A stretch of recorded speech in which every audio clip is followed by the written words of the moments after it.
ते पाहुणे रॉप उपटायला आले आज. हे गणूरचे. हा गणूर वेगळं आणि गणूर वेगळं. आता संगमनेर तालुक्यात एक गणूर आहे आणि हे गणूरचे. आणि त्यांना आपण रॉप दिलं. आता रॉप संपलं. हे सांगितलं होतं लोकांना का आपल्याकडे 1 बिघा रॉप आहे आणि आता रॉप संपलंय. आता मला काही घरी लावायचंय. बाकी काय वाटलं नाही तुम्हाला आमच्याकडे येऊन?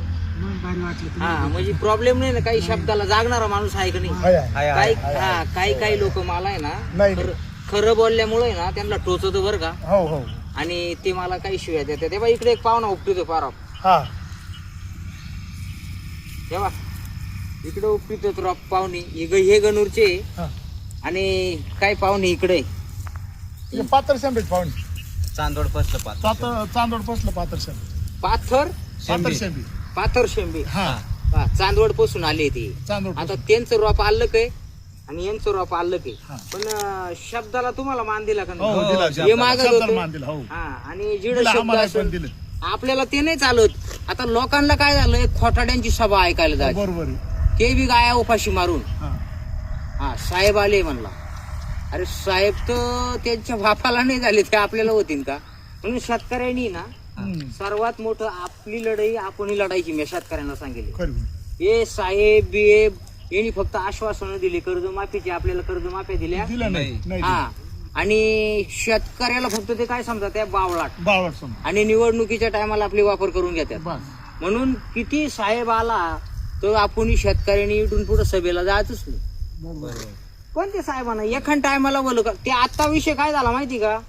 आता बरेचसे माग लोक म्हणतात शेतकऱ्यांना फुकट खायची सवय लागली. आता एक सांगू का, शेतकरी ज्यावेळेस संकटात सापडतो त्यावेळेसच कर्जमाफी मागतो. आता तुम्ही एवढ्या पाथर शेंब्यावरून चांदवडवरून तुमचे रोप गेले म्हणून तुम्ही या गावाला आले. नाही तर तुम्हाला यायची काय गरज नव्हती. म्हणून हे संकट शेतकऱ्यावर येतात. आपण याचं लक्ष घ्यायचं आणि शेतकऱ्याला संकटात सापडल्यावर कर्जमाफी केलीच पाहिजे. बरोबर. तर पुढे देश सुखात खाईन. पण आता यांचं काय झालंय, शेतकरी आईत खाऊ म्हणत्या. मला सांगा, हे जर माणसं आईत खाऊत असते पाथर शेंब्यावरून आणि चांदवड तालुक्यावरून आणि तुम्ही गणूरवरून हे लोक एवढ्या लांब आले असते का? नाही. आज ते साऱ्या सकाळचे रॉप उपटी त्या जेवण पण इथं केली. तेव्हा पुढे तुम्हाला जेवण भेटणार आहे. यांना असं वाटतं शेती म्हणजे लय सोपं. गेलं का वावरात, मोटर चालू केली का, काय आलं पाणी भरलं का? तसं नाही. त्याच्या मागे फवारे आहे, त्याच्या मागे नैसर्गिक आपत्ती आहे, भानगडी आहे.